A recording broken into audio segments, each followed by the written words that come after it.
Landing করার পর এখানে একটা স্কোয়াডের ভিতর ফেসে যায় আর তারা আমাকে নক করে দেয়। আর নক করার পর যখন রিপ্লে দেখতে গেলাম তখন বুঝতে পারি তারা তিনজন ইন্ডিয়ান ইউটিউবার।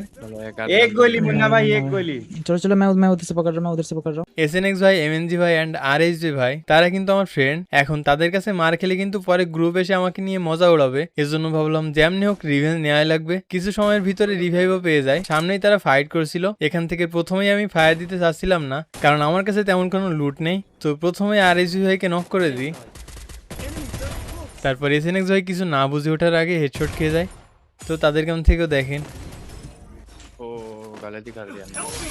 अरे कहाँ था वो? इधर था मुंडा, मैंने देखा नहीं था। एनसी पीछे से आ गया। এখানে MNG ভাইকে কিন্তু পিছন থেকে আমার টিমমেট নক করে দেয়, যে কারণে আমার রিভেঞ্জটা কিন্তু এখনো পুরো হয়নি, কারণ MNG ভাই কিন্তু আমাকে প্রথমেই মারছিল।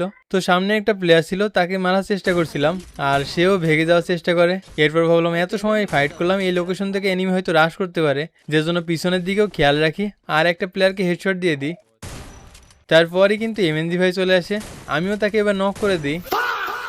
নক করছি দেখে SNX ভাই রিভেঞ্জ নিতে চলে আসে। कौन कौन है उधर?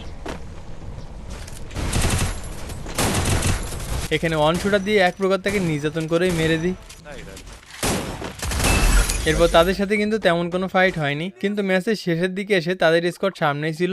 আমি পিছন থেকে RSG ভাইকে নক করে দিই। আর এখনো কিন্তু MNG ভাই আর SNX ভাই বেঁচে ছিল, যে জন্য তাদেরকে খুঁজতেছিলাম। খুঁজতে গিয়ে একটা প্লেয়ার আশঙ্কা চলে আসে, এটাকে নক করার ভিতর ওদিকে তাদের টিমে শুধু MNG ভাই একা বেঁচে ছিল, যে চৌধুরী ভাইয়ের সাথে ফাইট করছিল। मुन्ना भाई राइट में पूरा। ভাবলাম এখান থেকে একটু নির্যাতন করি, তো তার সব অল ভেঙে দিচ্ছিলাম। এটা দেখে MNG ভাই কেমনে রেগে গেছিল দেখেন। Enemy near. अरे यार আর এরই সাথে চৌধুরী ভাই তাকে মেরে দেয়। क्या कर दिया मैंने यार।